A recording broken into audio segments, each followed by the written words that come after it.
Abushia mema akwaba edeba CTV trend so na ende eyumbre ensem a yensa aka yede eba beso mu ene se ye nyina ye mampini John Dramani Mahama eye oni nkofo bi akwakodi nkomo a yepu oni omo akwakodi nkomo a enkomodi die nu no ekwakosi se wo se omo ton eye ECG ebusuafo Ghana yenka ne esem honsem enende yumbre no ehonsem nsem komo John Dramani Mahama ne omukodi ye nyina dum sankrofo eka eye hu dede se ba na den nyina ende yumbre ECG na ye kwa akoton se yampa se nyampa ebusia iminu nyiru nyanko nkoji sasemo emunchemu CTV Trends suni subscribe like share content no na share wadwen ewe comment section ase emaye Dramani Mahama ye to abaman aso ye nu ye hu anase ne kwanso anu ECG ye ton yenkoje asemu nchwem Federal administration in 2017. It was an arrangement that was put together in 2016. It was inherited by the Akufo-Addo administration. What was PDS going to do? PDS was being set up to take up ECG. They were going to take up the most important commercial aspects of ECG's work. They would do that as a private company. They come in, they take a concession, they run the ECG, take their money, go away. And when they are running ECG, they will determine for PULC a few things, how much to pay and all of that. The question at that time was this was not necessary. Akufo-Addo and important members of his government decided that they will not privatize ECG. Ghana must have ECG. ECG can be fixed. We'll keep the lights on. We will not privatize ECG. And they departed from what they had inherited with PDS. Why are people smelling the rats right now? I'll tell you why. There's a gentleman, a very clever gentleman. They'll put his photograph there in a minute. You see him. Yes, I'm referring to this very clever gentleman, very intelligent man. Now, he was the COO of PDS. I'll get his name in a minute. Where's my small paper? Aha, good. Mr. Julius Pepena, that's his name. Mr. Julius Pepena is a very intelligent man and he's an asset to Ghana, okay? Now, who is Julius Pepena? Julius Pepena was the COO of MIDA, the chief executive of MIDA. He was the CEO of MIDA. MIDA is the Millennium Development Corporation. They were part of PDS. There's an American angle looking at privatizing things so that it can work efficiently. All the things that we, the capitalists, talk about, which is, in essence, might not be good for a country like Ghana. But he's very well versed in these things. Now, this is how the rats was smelled. He was COO of MIDA at the time when this conversation was happening. When Akufo-Addo became president, he wasn't CEO of MIDA anymore. Now, he's been appointed as a chief executive of the Electricity Company of Ghana, ECG. As soon as Mr. Julius Pepena was appointed, everybody said, wait a minute, we don't want PDS anymore. Why are they bringing Julius Pepena to ECG? Yes, a very intelligent man, but they don't want him at ECG because once he comes to ECG, privatization is going to happen. Now, let's move on with the conversation. Okay, so here's ECG MD. President John Dramani Mahama is the president and John Jinapo is the minister. Now, as soon as Mr. Mahama became president, he started complaining about power and generation and all of that. So the ECG privatization seems to be a clear agenda. Today, the Workers' Union of the ECG, the Power Union Workers Association, they are called PUWU. They went to meet with Mr. Jinapo and told him that they don't want ECG privatization. And then some of us got wind of what happened in the meeting and everything. But we also know the full story. Let's get you the full story over here. How does power get distributed in Ghana? That's very simple. So this is the way in which power gets distributed in Ghana. So up here is the fuel supply. You can also call it the gas supply. So anybody who supplies fuel is up here. If for some reason the government of Ghana is buying fuel from you, you are Allied Oil or you are Fraga Oil or you are Shell, you all come to fuel supply. So from fuel supply, it goes over to the generators. That is, the fuel goes into the generators. So I saw Glee Power Plant, Senate Power, Sen Power, Aska, is it Aska? Yes, ASK. Yes, all of them. They are generators, okay?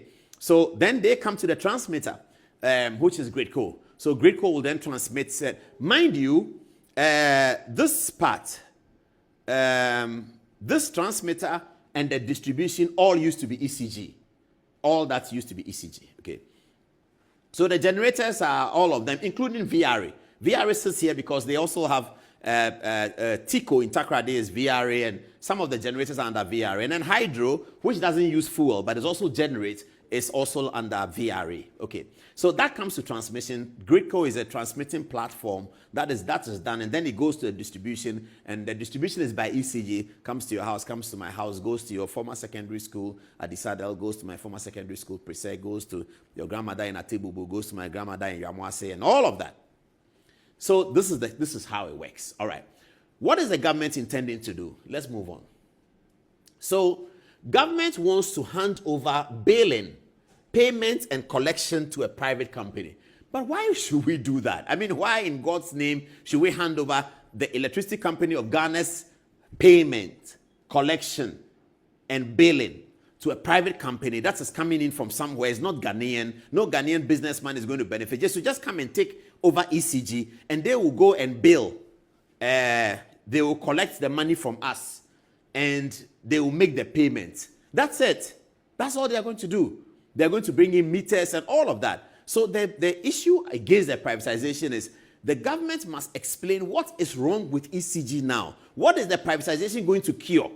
From what the PUW are saying, the privatization is going to cure nothing. It's just going to make the lives of Ghanaians worse. For a government that has run on the back of social contract, a left-wing government comes into government and privatizes ECG. Please tell Ambassador Kwesi Pratt and the Socialist Forum that I'm going to hound them until I hear their view about this ECG privatization. Because if this was happening in MPP era, Kwesi Pratt would be on Good Morning Ghana and say that we will never allow the privatization of ECG. He would have said it. Today, his daughter is in the office of the vice president. Government wants to privatize ECG. Kwesi Pratt says he hasn't heard it.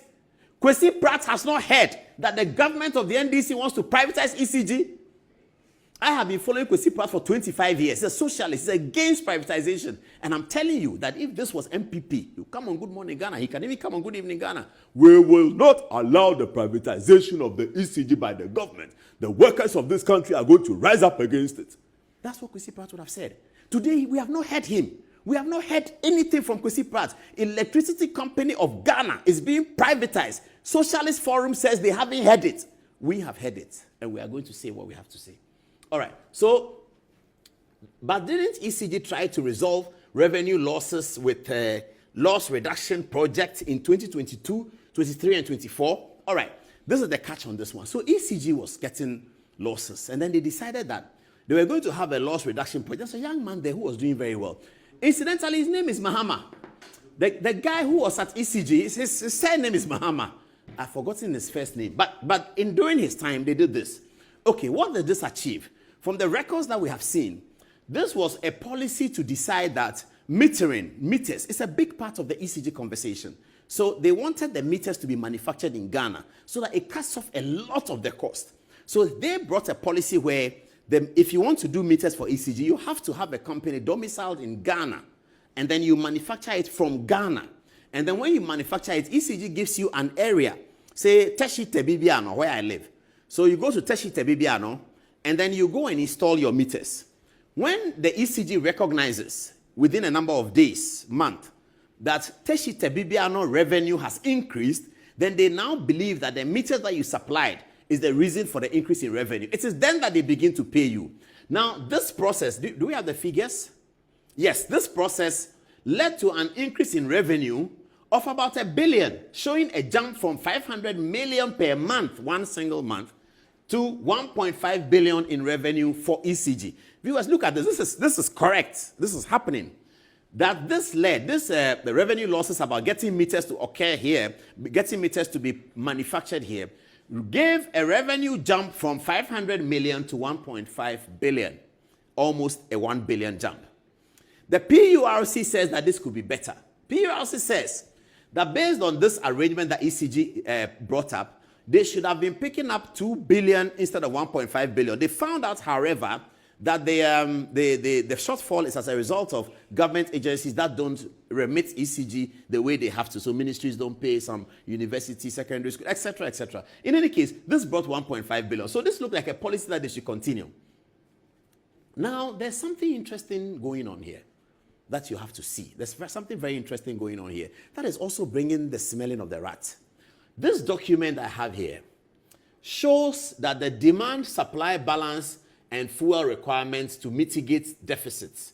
So it's about fuel requirements. How much fuel do we need? In December 2024, the NPP government's handing over notes said that generally in total, all over the country, we are consuming at peak time 3,953 megawatts of power. That's what we are consuming in December, as according to the document. We have been told by the Minister for Energy that our consumption is something in the region of 4,400. The question that we might use an RTI to ask the Minister for Energy is that what happened? Why is the 3,953 megawatts wrong, as was projected by Akufo-Addo's government in their handing over notes? How did we jump from 3,953 to 4,400? Now, viewers, do you know why that is important? That's important because the minister is telling us that he's going to take our taxpayers' money to import fuel so that we don't have doomsaw. And he's importing fuel, according to the Honorable Jinapo, he's importing fuel for 4,400. But the cost, the megawatts that we have is 3,953. So why is he importing fuel for 400 megawatts more? That's a conversation we need to ask him. Do you know what the industry experts are telling us? The industry experts are telling us that is something that is, as they say, is, I don't know what word to use. But you are supposed to import fuel for 3,953. If the government imports fuel for 4,400, there's some fuel there that the 3,900 doesn't need. What's going to happen to that fuel which has been bought by taxpayers' money? Now, that's a lot of fuel. It's not like my Hyundai car or your Toyota car. No. It's proper fuel, plenty. They are talking about megawatts for electricity generation. So 400 megawatts of fuel needed for 400 can fill your tank, my tank, for 10 years.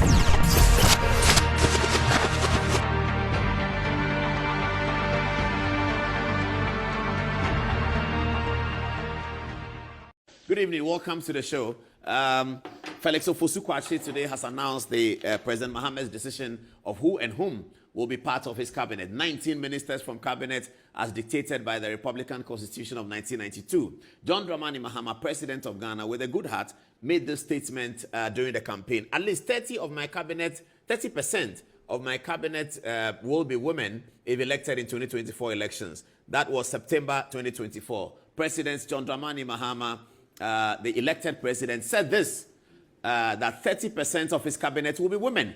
Today, Felix Ofosu-Kwakye announced the women, and unfortunately, President Mahama could not make the promise. Why are we all failing in this promise? Professor Mills failed in this promise. Nana Akufo-Addo didn't quite promise, but he became a gender champion, trying hard to push women in. But Nana Akufo-Addo didn't have a cabinet of 30% women, but he was the African gender champion. The question we are asking civil society today is that why are our politicians eager to promise that they will do something for women? Is it because the demographics shows that women have more voters? Because all our politicians promise that they will do something for women, they never are able to do it. I don't think President Mahama didn't want to do it. I'm sure when he arrived at the office, the circumstances dictated otherwise. So this is what he said. 30% of cabinet will be women. We announced to you tonight that he's broken his first promise. Now let's see why. Okay, it's here again, captured by GH1. 30% of my cabinet will be women. John Mahama, NDC flag bearer. Within the first 14 days of my presidency, I will nominate my cabinet, 30% of whom will be women. First 14 days of his presidency has also been missed. Cabinet was announced today, and so President Mahama, but that's not important. We can leave that. What we are concerned is how come that President Mahama, who really wanted to do this, was not able to do it? Is it that this party doesn't have enough women? Is it that there are not enough women he could have nominated to have 30% in his cabinet? I don't know why. The women groups should come and ask him why. Okay, so this is the cabinet. Congratulations to K. Salatu Forson, Finance Minister, Mubarak Muntaka, Interior Minister, Kwabena Minta Akando, Health Minister, Dr. Omane Boama Edward, Defense Minister. And then you have Dominic Ayini, Attorney General, John Abdullahi Jinapo, about whom we have a conversation tonight. Tonight, we have a big conversation with John Abdullahi Jinapo coming up as our second story, so just wait for it.